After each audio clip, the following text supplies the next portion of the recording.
We were going to Tangalooma on Moreton Island for a few hours fishing as we prepared to board the tourist launch by assisting to load the rods, reels and gear aboard. Few people realise that by taking a 2.5-hour river and bay cruise from the hustle of the city of Brisbane, they can enter a different world in a peaceful, natural setting, rivalling any resort on our coastline. The launch master was the son of an old schoolmate, so there was plenty to talk about. There was also always something of interest to look at. The skipper kept a watchful eye as the launch navigated the narrow channels between sandbanks which form an entrance to the inshore waters. With the tang of fresh salt-laden air in our faces, we watched a powerboat skim past, providing an escort as we neared the island. We travelled at a steady 12 knots through the calm waters which were cluttered with the free-swimming marine creatures known as jellyfish. The arrival of the launch is always an event at Tangalooma, and the host of the tourist resort, Neil Todkill, waved a cheery greeting as the boat approached, drew alongside and made fast to the landing jetty.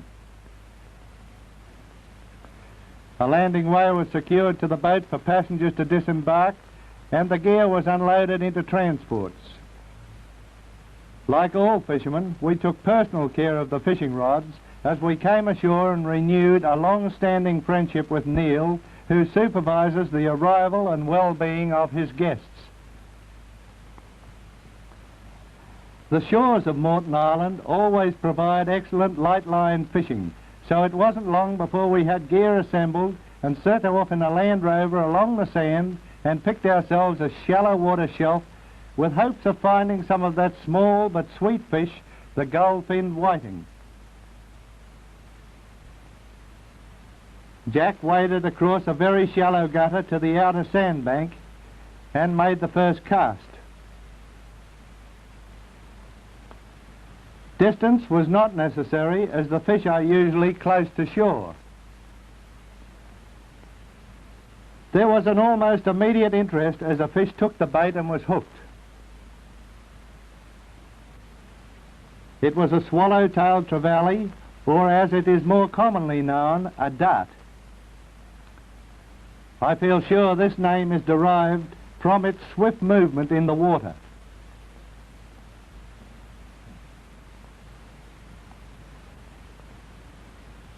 Our whiting rigs were assembled before the trip and carried in individual seed envelopes, with only the swivel protruding for quick tying. A trace with 2 size number 2 hooks was used, and both hooks had a short piece of red plastic as a lure attraction above the bait. The hooks were wrapped in alfoil to prevent rusting. These preparations saved many wasted minutes trying to tie a similar rig when out fishing.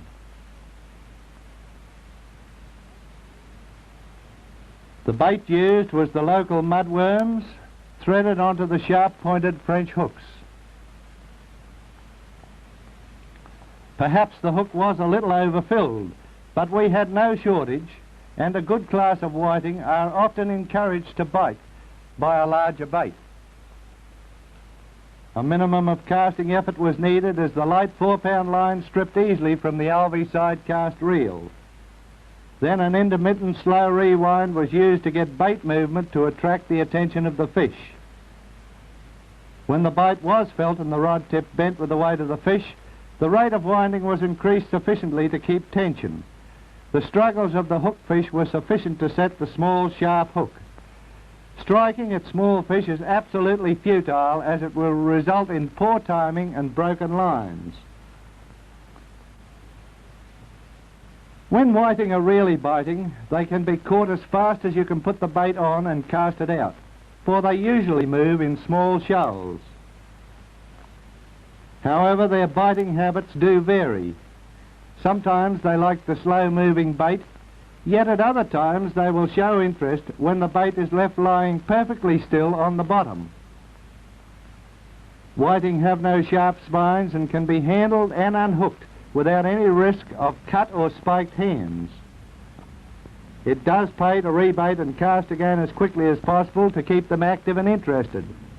A few slow turns of the reel is usually enough to make a fish chase the bait. Both Jack and I were still wading through the shallow gutter to fish from the outer sandbank. Perhaps in doing this we were committing an error common to fishermen both expert and novice, casting out too far, right over where the fish were feeding, while good-class whiting were swimming along the gutter behind our back. While it is unlikely that these fish would have taken a bait in this shallow, clear water, it did show they were working close to the shore. Still, we were getting regular bites and enjoying ourselves, which is the primary aim of all fishermen. The streamlined swallowtail fighting against the light line was providing a lot of sport. This fish is usually not caught much over 2 pounds weight, but for its size puts up a very determined battle. However, many of the whiting we were able to catch were of disappointing size, and only the dart and occasional flathead made the catch look respectable, but we had plenty of fish for our needs. We were keen to take this opportunity to see more of Moreton Island, and were in agreement that we clean the fish and then drive to Cape Moreton to view the front surf beach, which has a big reputation from the few anglers who are able to regularly fish there. The scaler and fish knife were brought into action, and one by one the fish were filleted. The heap of beautiful clean fillets of whiting made us realize we had little to complain about. Many people regard this flesh as the finest fish delicacy and would have been very happy with the catch. We then drove across the island to the lighthouse at Cape Moreton and were made very welcome by Phil Vaughan, the lightkeeper. We were intrigued by the 2 small kid goats which were treated by Phil as pets. They rubbed against his legs and followed him around like small, playful puppy dogs. There were quite a lot of goats on the cliff faces at the Cape. Phil also had a small wild pig, which had become quite tame and domesticated. He took us up the long flight of stairs to the lantern balcony of this lighthouse, which is the major navigational aid to ships entering Moreton Bay. From the balcony there was a commanding view. Right along the 30 miles of island the beach was visible, with also an uninterrupted view of ocean waters. A closer look at the beach formation showed why the island's surf waters are regarded by some as the finest tailor grounds on our coastline. A small scale model of the lighthouse has been fixed to the rocks below the tower by some previous lightkeeper. The rocky formations at the base of the cliffs in front of the light are almost inaccessible, but sharks, dolphins and other large fish could be clearly seen. The Cape residences were designed to give comfort in this lonely existence. Our cameras were constantly clicking as we scanned this unusual panorama and obtained a pictorial record on colour slides.